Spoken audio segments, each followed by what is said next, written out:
Bapak, Ibu-ibu, kaum muslimin jamaah salat maghrib yang dimuliakan Allah, kembali kita bersyukur kepada Allah atas segala karunia-Nya. Salawat dan salam untuk Nabi kita Muhammad Sallallahu Alaihi Wasallam.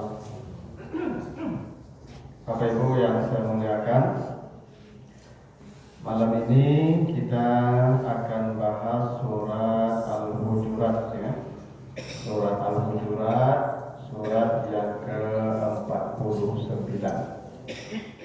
Jadi surat Al-Hujurat ini surat yang mengajarkan tentang adab. Jadi banyak adab di sini, ya. Untuk akhlak atau adab. Kalau akhlak itu standar perilaku yang sesuai dengan aturan yang semestinya itu akhlak. Kalau adab estetika, dia bukan hanya baik tapi indah. Itu adab namanya. Kalau Bapak Ibu, ya, misalnya saya datang mahasiswa ke ruangan saya, lalu saya tidak ingin ditemui dia karena saya sedang ada pekerjaan, maka saya bisa saja menyuruh dia keluar sebentar, ya, bisa. Itu sudah berakhlak namanya, ya, karena saya ada pekerjaan. Nah, tapi bisa juga saya berkata, apa boleh saya menyelesaikan pekerjaan saya dulu? Nah, sama aja keluar juga itu. Cuman yang kedua lebih indah, kira-kira begitu. Ya, makanya orang Minang Ibu kalau menyuruh makan, kalimatnya berindah. Nasi talata lah minta dimakan, air taladong lah minta diminum. Indah. Awalnya menyuruh orang makan kan bisa aja makan lah, sedih.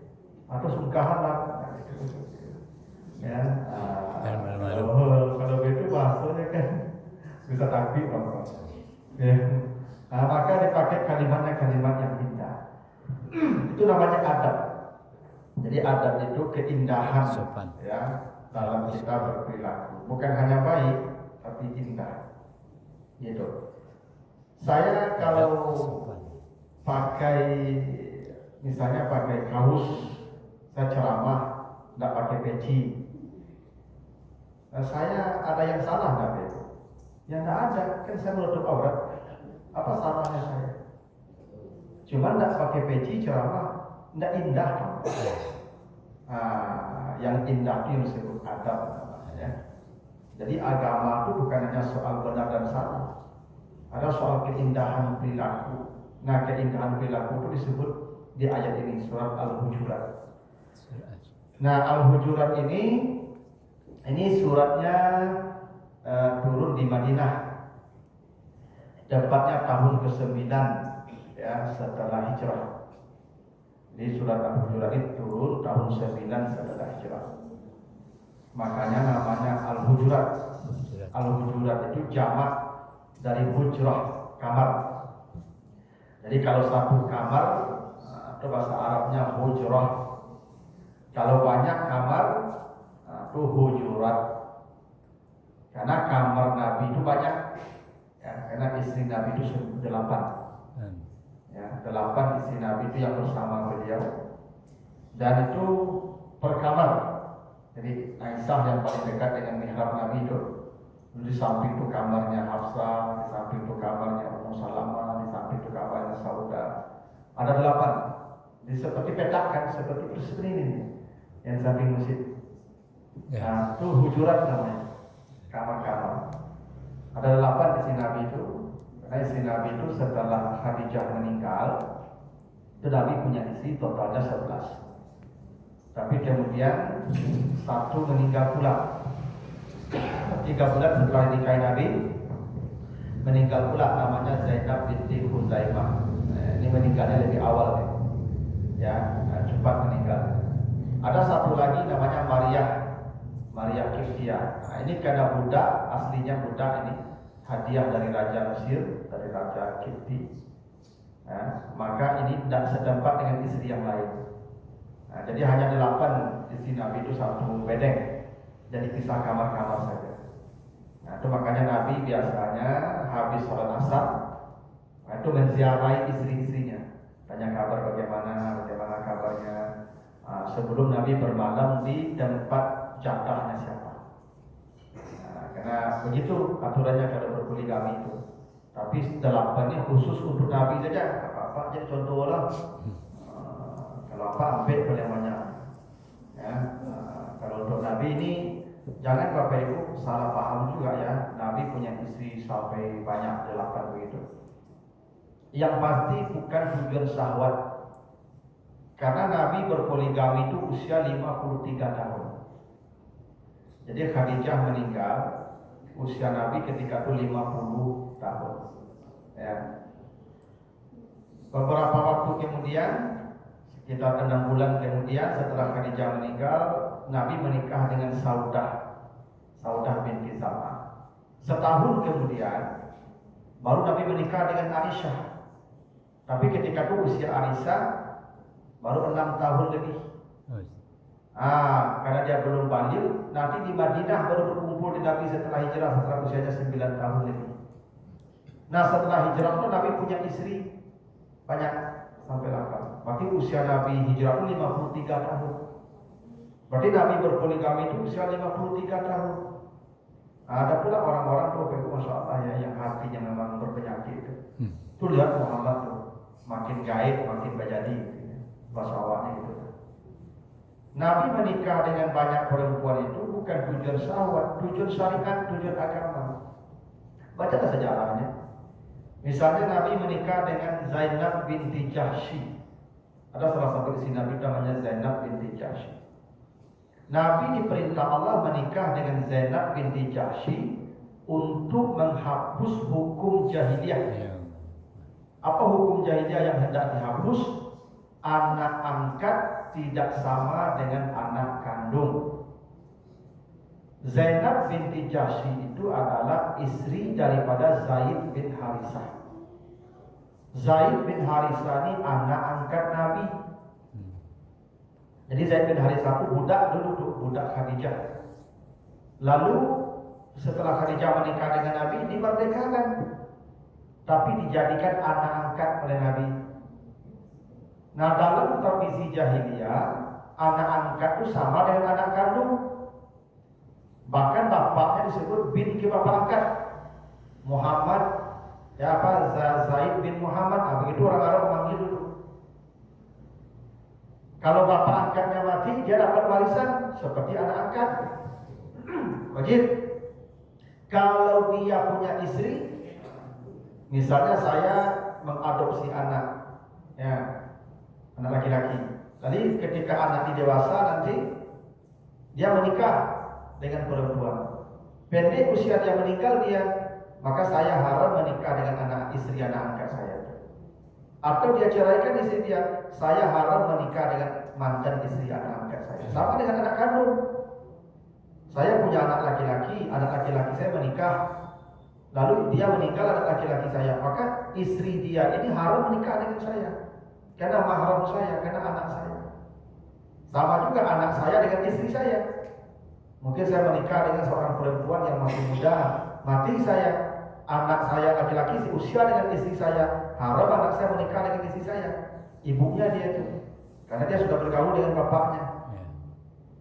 Nah, orang jahiliyah dulu menyamakan anak angkat dengan anak kandung.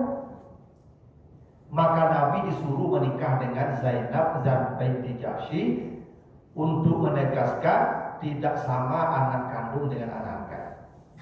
Jadi kalau dia mati, anak dan istri itu boleh dinikahi oleh ayah angkatnya. Nah, itu tujuan Nabi menikah dengan Zainab binti Jahsy, menghapus hukum jahiliyah dan menetapkan hukum baru. Jadi Nabi menikah dengan 8 perempuan, 9 perempuan itu semua punya tujuan syariat. Bukan syahwat tujuannya. Ya. Jadi kalau nanti diceritakan Nabi punya istri sampai 11 atau 10 atau 9 atau 8, maka jangan Bapak itu berpikiran yang macam-macam. Nabi jauh daripada perkara yang rendah remeh-temeh begitu. Ya, pernikahan Nabi itu pernikahan yang atas perintah Allah, wahyu. Ya, kadang ada tujuan-tujuan yang Allah hendak sampaikan dalam pernikahan itu. Jadi kamar Nabi itu ada 8. Nah karena itulah disebut hujurat. banyak kamar. Dan Nabi nanti matinya di kamar Aisyah. Jadi Bapak Ibu kalau pergi ke Madinah, kalau pergi ke Masjid Nabawi itu makam Nabi itu kamar Aisyah itu.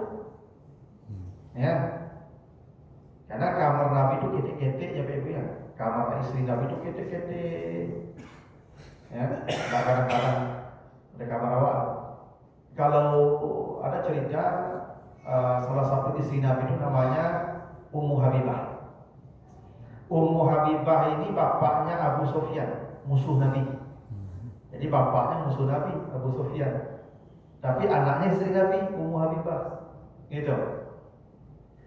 Jadi ketika orang-orang Quraisy melanggar perjanjian Hudaybiyah, ya, maka mereka ketakutan pasti umat Islam Muhammad dan pengikutnya akan menyerang mereka.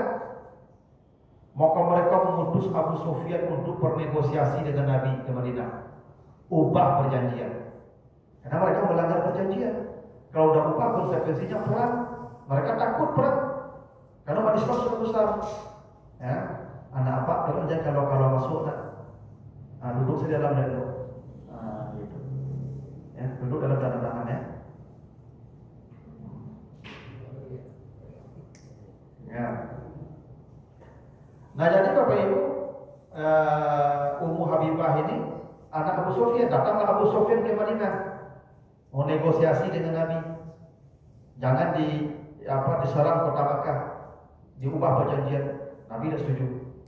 Datang ke Abu Bakar, datang ke Umar, Abu Sufyan, tidak ditolak juga. Karena konsekuensi perjanjian dilanggar itu perang, itu konsekuensinya serang. Maka terakhir dia datang ke anaknya, ke Ummu Habibah, untuk membujuk Nabi supaya tidak menyerang kota Makkah. Begitu masuk ke kamar anaknya, Ummu Habibah, ke kamar Nabi itu, kamar dia dengan Nabi, tidak ada tempat duduk, sempit. Maka Abu Sufyan duduk di atas tempat tidur Nabi. Begitu bapaknya duduk di atas tempat tidur Nabi, digulung tikar oleh anak, digulung tikar itu. Marah Abu Sufyan, Pak, kok kau gulung Nabi? Kau dia keduduk, kau gulung Nabi? Kata Ummu Habibah, ini tempat tidur Nabi, engkau najis dan engkau musyrik. Tidak boleh duduk di tempat tidur Nabi. Kecuali kau sudah bersyahadat, duduklah. Itu menunjukkan kamar Nabi. Kok ketik panas itu masuk kamar itu ada Nabi duduk, lalu saja. Itu ketik pada kamar Nabi dulu. Tidak sama juga kamar ibu. Bisa auto parkir dalam bagian. Itu pun ibu mengerudu penjat setelah kadang ke kamarnya. Kamar Nabi itu ketik-ketik. Nah, Nabi nanti matinya di kamar Aisyah. Baru mati Nabi di kamar Aisyah. Ya, jadi Nabi itu ibu, Nabi itu sakit di kamar Aisyah, mati di kamar Aisyah, mandi di kamar Aisyah, salat di kamar Aisyah, kubur di kamar Aisyah. Jadi jenazah Nabi itu tidak berjangkit ke kamar ini. Mati di situ, mandi di situ, kubur di situ, salat di situ juga. Itu makanya Nabi dikuburkan dalam tengah malam. Karena sahabat cilik masuk kamar itu salat jenazah. Karena jenazah Nabi tidak jangkit. Bahkan diceritakan ketika mandi, baju Nabi pun tidak dibuka. Disiram pakai baju itu, mungkin kata. Tapi kau benar. Begitu dalam hadis-hadis sahih. Nah, kenapa Nabi mati di kamar Aisyah, dikubur di kamar Aisyah? Karena Bapak Ibu, tidak ada satupun kamar dari 8 kamar tadi yang turun wahyu kecuali hanya di kamar Aisyah. Hanya di kamar Aisyah turun wahyu. Makanya Nabi ingin mati di kamar Aisyah. Nabi ingin mati di kamar di mana wahyu banyak diturunkan Allah. Bapak Ibu kalau agak kaget makam Nabi itu lain rasa. Jadi dapat wahyu turun. Maka Nabi ingin mati di situ. Jadi ceritanya di jatah terakhir itu Maimunah. Jadi si Nabi itu Maimunah. Itu jatah dia malam terakhir di situ.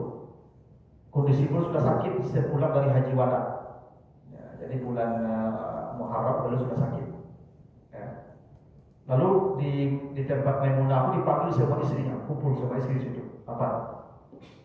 Apa kata Nabi? Mulai hari ini saya tidak mampu lagi melaksanakan tugas sebagai suami karena saya sudah sakit dan sudah serius. Nabi dah tahu beliau akan meninggal. Dan tolong kalian izinkan mulai hari ini saya dirawat di kamar Aisyah. Sama dia. Itu di kamar Maimunah. Terakhir Nabi mengunjungi istri beliau di kamar Maimunah. Di malamnya Maimunah itulah Nabi kemudian dirawat di kamar Aisyah sampai beliau meninggal di kamar Aisyah. Maka Aisyah yang melihat salat Nabi ketika sakit, karena Nabi tidak pernah sakit seumur hidup. Sakit Nabi hanya sakit menjelang meninggal. Dan sakit Nabi yang parah itu hari Jumat maghrib, meninggal hari Senin subuh, sudah beliau subuh. Jadi Jumat maghrib seperti sekarang, begitu waktu maghrib kata beliau sudah pingsan, tak bisa lagi berdiri. Maka beliau katakan kepada Aisyah, cari Abu Bakar, suruh dia jadi imam. Aisyah tak mau. Kata Aisyah, Abu Bakar itu suaranya lunak. Kata Nabi, cari Abu Bakar. Kata Aisyah, Abu Bakar suaranya lunak. Kata Aisyah, Aisyah kok takui kurang membuka gara-gara ini bapaknya suruh jadi imam. Baru Nabi katakan, cari Abu Bakar. Apakah engkau ingin membangkang kepada Rasulullah? Nah, cari bapaknya. Maka sejak itu Abu Bakar jadi imam. Di situlah Aisyah melihat Nabi salat, bagaimana Nabi salat dalam keadaan sakit. Kata Aisyah, ra'aitu Nabi sallallahu alaihi wasallam yusalli mutarabbi'an. Saya lihat Nabi itu salat ketika sakit duduk bersila di lantai, tidak di kursi. Tidak di kursi. Kata Aisyah, Nabi duduk bersila mutarabbi'an di lantai. Di lantai, tidak di kursi. Orang ada kursi maksud Nabi Ustaz? Aduh. Ya. Karena kalau Bapak Ibu kalau sholat duduk, dia ruku sujudnya naik. Kalau sholat duduk angguk saya. Mau bungkuk badan. Kata Nabi, waja'al sujudaka akhfad min ruku'ika. Kalau engkau sholat duduk, jadikan angguk sujud lebih dalam dari angguk ruku. Tak bungkuk ada badannya. Kalau sholat duduk, angguk saja. Allahu Akbar. Allahu liman hamidah. Allahu Akbar. Tak baca itu kursi bantuan kursi kawannya ke kursi itu mau masuk badan. Kalau rasa sakit isyarat. Cuman isyarat sujud lebih dalam dari isyarat ruku. Kalau isyarat makrolah lebih lama sujud pada ruku. Allahu Akbar. Allahu liman hamidah. Allahu Akbar. Agak lama sekitar atau beda ruku di sujud kalau lagi jauh mata. Mana ada sudah dulu menggali cara lain mata saya dari gali lain. Ini gali mata tu. Betul. Jangan ada orang itu supaya duduk buku badannya tak begitu. Kalau duduk angguk saja. Nah katanya Aisyah, saya lihat Nabi salat duduk bersila di lantai. Makanya saya tidak pernah membenarkan jamaah duduk di kursi. Tidak pernah ada dicontohkan Nabi, disuruh Nabi ataupun sahabat melakukan itu dibenarkan. Bahkan hadis dari Jabir diceritakan, kami mengunjungi sahabat yang sakit, kata Jabir, bersama Rasulullah. Lalu Nabi melihat sahabat ini salat ala wisadatin. Dia salat duduk di atas kursi, di atas bantal. Dia salat duduk di atas bantal. Farama biha, dilempar bantal itu oleh Nabi. Apa kata Nabi? Salli alal ard, salat di atas lantai, kata Nabi. Karena salat itu penghambaan. Iyyaka na'budu, ya Allah kami hamba, ya Allah. Di kursi itu para raja duduk, bukan para hamba. Hamba duduk di lantai. Kalau tidak bersilo, tidak bersilo, serah. Tapi dia duduk di kursi, kecuali memang badan warid maupun badannya duduk di lantai, bukan sok dulu bangkit katanya boleh orang berapa? Itu berdarurat dan kursi lah begitu. Itu, saya tidak tahu dasar orang duduk di kursi ini apa. Kadang di rumah lama letaknya buat kursi itu pak. Tiba cuma saja kursi juga tak. Padahal rukun salat itu berdiri. Berdiri rukun salat. Yang mampu berdiri tidak mau berdiri tidak sah salatnya. Karena dia meninggalkan rukun. Dia mampu berdiri, tidak mau dia berdiri. Berarti dia meninggalkan rukun salat. Tak sah salatnya kalau rukun tinggal. Kecuali tidak mampu lagi, duduknya di lantai. Tak mau tidak bisa di lantai baru berbaring. Nah makanya ketika Nabi di kamar Aisyah itulah ya Nabi sakit hari Jumat itu, maka kata Aisyah saya lihat Nabi itu salatnya bersila duduk di lantai. Bahkan di subuh terakhir menjelang Nabi meninggal itu, Nabi sejak Jumat pun tidak ada lagi ke masjid, salatnya di rumah sendiri. Saya mampu lagi berjalan berdiri. Tapi di subuh Jumat itu, di subuh hari Senin, beliau masuk ke mihrab. Abu Bakar sedang jadi imam. Salat beliau di samping Abu Bakar duduk beliau salat. Abu Bakar sudah takbir, sudah jadi imam. Maka Abu Bakar nampak Nabi duduk di samping beliau. Abu Bakar mundur ke belakang. Lalu Nabi jadi imam. Karena suara Nabi itu lunak, sudah sakit, maka Abu Bakar menyambung suara Nabi. Allahu Akbar, Allahu Akbar, kata Abu Bakar. Sejak itulah ada namanya muwassil. Itu sejak Nabi sakit di menjelang hari beliau meninggal. Karena suara beliau sudah sesak, antara terdengar tidak ke belakang, Nabi Allahu Akbar, Abu Bakar menyambung Allahu Akbar. Sami Allahu liman hamidah. Rabbana wa lakal. Itu Abu Bakar. Itu sejak Nabi sakit di hari Senin itu. Nah hukumnya boleh ganti imam di tengah jalan. Misalnya apa sedang sembahyang surat, tunggu rokok duduk beliau, aku di belakang jadi makmum. Apa kau tahu? Ustaz belakang dia. Beliau mundur ke belakang, aku jadi imam. Boleh, asalkan masih rakaat pertama. Kalau rakaat kedua udah boleh deh. Kalau rakaat kedua mundur ikut dulu bangun salat berimam itu tak boleh. Kalau masih rakaat pertama boleh pindah, boleh berganti posisi makmum dan imam dalam salat. Itu pula kalau imam duduk, jamaah boleh berdiri. Nanti tadi imam duduk, salatnya jamaah berdiri seperti Abu Bakar. Nah itu, jadi Nabi itu sakit di kamar Aisyah, meninggal di kamar Aisyah, dimandikan di kamar Aisyah, disalatkan di kamar Aisyah, dikuburkan di kamar Aisyah. Aisyah itu ditinggalkan Nabi usia 17 tahun. Jadi Aisyah meninggal, Nabi meninggal usia Aisyah 17 tahun. Dan Aisyah meninggal usia 71 tahun. Jadi usia Aisyah sejak Nabi meninggal sampai meninggal pula beliau 54 tahun. Ya, masa hidup Aisyah setelah wafat Nabi itu sekitar 54 tahun. Dan dia tidur di kamar Nabi dikuburkan itu selama 50 tahun. Ibu kalau mati ya Pak bisa kamar bagi ibu, kuburannya yang ibu. Tak malah enggak ada ibu, enggak. Aisyah enggak. Aisyah tidur di situ. Nabi kubur di situ di sebelah kamar tidur beliau, tempat tidur beliau. Makanya waktu ini kan makanya Masjid Nabawi itu. Makanya makam Nabi itu di dalam masjid bukan berarti itu masjid, itu rumah Nabi. Cuma karena perluasan masjid itu termasuk area masjid belakangan. Karena tak boleh membangun masjid apa bangunan di atas kuburan, tak boleh. Tidak boleh membangun kuburan, menembok aja tak boleh, berarti membangun. Nabi bagus Masjid Nabawi dalam kuburan beliau dalam masjid, nah itu kamar beliau tuh. Masjid dah itu dulu tuh, cuma karena perluasan dan tak mungkin diangkat jenazah Nabi itu. Nah mungkin jenazah Nabi dipindah. Itu darurat itu. Nah, itu. Makanya ya.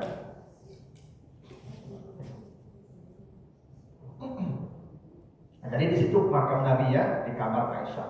Ada itulah hujurat itu, hujurat. Ada kamar-kamar 8 tuh. Nah, kamar Aisyah yang paling dekat dengan mihrab Masjid Nabawi. Nah, begitulah. Itu kenapa surah disebut Al-Hujurat. Artinya kamar-kamar Nabi. Soalnya ya, andai kamar Nabi itu ada lagi di Februari, tidak diubah kamar Nabi itu, biarkan sampai kini. Aku yakin setiap orang yang datang itu akan menangis. Betapa kamar Nabi itu sangat kecil, sempit dan sederhana. Bahkan Nabi kalau lalu kata Aisyah, jajak-jajak membuang beliau pakai tiga. Pada dulu lalu dari Nabi pandan, Nabi pandan pak. Tapi kalau lalu dari Nabi pandan tu jago lalu itu juga bupik pada tanda. Yang pak peta-peta, Nabi itu juga. Tidak terus beli dua lantai di. Tidak boleh. Itulah Nabi sederhana, manusia paling agung di surga paling tinggi, tapi tidur beliau begitulah. Ya. Makanya malu kita dengan Nabi itu ya, dengan kemewahan yang kita punya, tapi ibadah kita kotak, ya kotak. Jadi asbab nuzul atau sebab turun ayat ini, kita bicara sejarahnya dulu. Jadi ayat ini turun di tahun ke-9 setelah hijrah, setelah penaklukan kota Makkah. Ketika kota Makkah ditaklukkan, maka terjadilah namanya Amul Wufud, tahun berdatangannya gerombolan-gerombolan orang-orang datang menemui Nabi bersahadat. Karena begini Bebo, sebelum penaklukan kota Makkah, Nabi itu berdakwah cari orang, temui ini, temui ini, temui ini, temui ini, ajak masuk Islam. Itu sebelum penaklukan kota Makkah. Setelah kota Makkah takluk, tak begitu lagi. Idza jaa nasrullah wal fath, fara'aitan nasa yadkhuluna fi dinillahi afwaja. Ketika penaklukan kota Makkah terjadi, manusia berbondong-bondong masuk Islam. Afwaja. Dari pagi sampai malam Nabi sibuk menerima rombongan untuk bersahadat di hadapan Nabi. Itu setelah penaklukan kota Makkah. Nah, tahun itu disebut Amul Wufud, tahun berdatangannya rombongan-rombongan menemui Nabi untuk bersahadat. Itu tahun ke-9 setelah penaklukan kota Makkah. Suatu hari di tahun ke-9 itu datanglah satu rombongan orang Badui, orang kampung, orang pedalaman, orang Badui, orang desa dari suku Bani Tamim. Jumlahnya ada 70 orang. Datang dia ke Madinah ketemu Nabi untuk bersahadat. Ya, datangnya di siang hari, di tengah hari saat Nabi sedang istirahat. Ini Nabi sedang istirahat siang. Karena Nabi itu biasa sholat siang, zuhur, Kailulah namanya. Karena dibagi sampai malam Nabi menghadapi umat. Bermacam-macam persoalan datang ke Nabi. Nah, siang itu Nabi istirahat sebentar. Sebentar saja Nabi istirahat, paling setengah jam atau mungkin 1 jam paling lama, Nabi istirahat. Nah, orang ini datang di tengah hari setelah zuhur, 70 orang ini, orang Badui, orang pedalaman itu. Padahal Nabi sedang istirahat. Itu makanya dilarang kita bertamu ya habis zuhur. Ada 3 waktu yang dilarang kita bertamu tuh. Ya di surat An-Nur ayat 58 tuh. Ada 3 waktu yang kita tidak boleh datang ke rumah orang tuh. Sebelum salat subuh, setelah salat zuhur, setelah salat isya. Ini tidak boleh nih. Jadi Bapak Ibu habis sembahyang zuhur aja ke rumah orang aja. Nah, ibu ke motor ada kartu kadang-kadang. Lalu payah rumah orang. Orang buka baju gitu, yang ini rumah orang. Nah, pulang deh. Ibu kalau baju orang duduk, rumah ibu diurusin. Itu tidak beradab namanya itu. Ya, orang siap orang istirahat, boleh-boleh, duduknya motor itu. Nah, sudah isya aku cik. Apa-apa sudah isya aku je kalau aku duduk boleh. Rumah awak sudah isya aku je kita mandi je deh. Nah, sudah isya rumah awak. Itu kebiasaan itu sampai jam 2 kali motor sudah terkawal. Tidak boleh. Nah, ini orang datang tengah hari. Nabi sedang salat teriak-teriak, ya Muhammad, ukhruj ilaina. Ya Muhammad, ukhruj ilaina. Dan orang Badui pun ada adab, mengimbau Nabi pun ada Nabi itu Muhammad gitu. Padahal Allah itu manggil Nabi tidak pernah ya Muhammad. Ya ayuhan Nabi, ya ayuhan Rasul, ya ayuhal muzammil. Begitu Allah manggil Nabi. Coba cari Al-Quran, ada enggak ya Muhammad? Tak pernah. Tidak pernah Allah memanggil ya Muhammad. Tidak pernah. Itu adab itu. Allah mengajarkan kita beradab. Kalau ada orang yang wak hormati, yang wak tinggikan kedudukannya, apakah usianya, apakah jabatannya, apakah umurnya, nah, jadi panggil dengan panggilan namanya, gelarnya panggil. Dulu kok kawan awak sama kadang jawab kalau jadi gubernur, Pak Gubernur Ribau. Ya jadi, udah tahu sekolah dulu kan, nah, jadi Ribau, panggil Pak Gubernur. Ya, Pak RT, walaupun namanya tahu lah, kan, RT. Ibu bapak kan jujur ya boga, akan kita semua dapat boya mak boga itu kan. Bosokku jago kan Sopian, kan saya itu dah. Yo saya, ibu tak beradab saja dulu dah ngomong Sopian. Ustaz lah Ustaz, ya itu. Adab, itu adab betul. Orang-orang Badui itu tak beradab. Ya Muhammad, keluarlah, gitu ya. Teriak-teriak di balik kamar itu, teriak-teriak. Maka turunlah ayat ini di ayat yang keempatnya surat ini kata Allah, innal ladzina yunadunaka min wara'il hujurat aktsaruhum la yaqilun. Mereka yang berteriak-teriak memanggilmu itulah orang-orang yang tidak berakal kata Allah. Itu dasarnya itu. Yang berteriak-teriak memanggilmu itu orang tak berakal kata Allah. Itu makanya awak tak boleh berteriak-teriak min bangunan. Kadang-kadang tuh sebagian awakku sampai ibu-ibu mari saya, Pak, tolong ambil. Itu tak barakah itu kurang akal. Pak, tolong itu naik. Tak boleh berteriak-teriak itu. Orang yang suka berteriak itu orang kurang akal. Samunya yang berakal, samunya itu. Orang kalau mari mengejek, tentu akalnya rendah. Itu bagus suara tinggi. Orang kalau akalnya tinggi, suaranya rendah. Ini akal dua suara kok ukurannya tadi. Asa tinggi nadanya tentu akalnya kurang. Asa rendah nadanya tentu akalnya tinggi. Itu makanya orang marah tinggi dan nadanya. Bak orang marah tinggi nadanya, orang marah itu kehilangan akal. Itu makanya kecil tak teratur. Pilihan kartunya tak derajat dan akalnya tak turun. Waktu hari-hari orang beda itu ngecek. Makanya kata Nabi, al-ghadabu minas syaitan, marah dari setan. Kenapa marah dari setan? Karena setan merusak akal. Itu makanya khamar minuman setan, rijsun min amal setan. Kenapa khamar minuman setan? Karena khamar merusak akal orang. Hilang akal minum khamar itu. Setan itu. Ya. Atau waktu orang hari-hari itu kehilangan akal karena dia dikuasai setan. Setan itu mengecek dari dulu itu setan itu. Ya, makanya kalau ada ibu, ya, suami berang-berang di rumah, jangan ibu lawan untuk saya. Itu tak orang itu. Tapi kalau kampung Ustaz, biasa nak kata Ustaz. Hanya kalau biasa, itu kan guru jadi itu. Nak terima orang menengah kan Ustaz. Iya kan, tak pernah kan. Itu sama Pak, yang hari itu kan orang pakak. Yang makhluk yang hari kayaknya sama orang ini pakak. Makanya orang dapat terima itu Pak, karya ini. Jadi orang pakak. Ya kan. Makanya kalau di kampung itu suku mana hari-hari itu. Ya kan. Tidak boleh berteriak-teriak itu. Temui dia, dekati dia. Tidak boleh berteriak. Ya.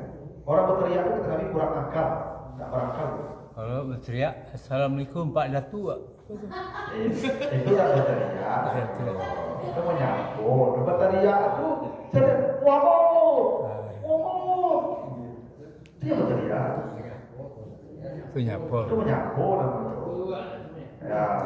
Kalau nggak kancang, boleh jadi di kurang dewasa pokok pakai, yuk kancang kan? Kan terima jadi tidak salah kan? Puasa pun datang kan ada di yes deh, kan itu boleh. Tapi ada orang hari-hari, mobil hari-hari apa Pak? Itu orang kurang akal, kurang akal. Itu sebab turunnya surat ini. Karena dia berteriak memanggil Nabi di balik kamar, ya Muhammad, keluarlah. Kata Allah yang berteriak-teriak memanggil itu Muhammad, mereka kurang akal. Semalim buat Ustaz.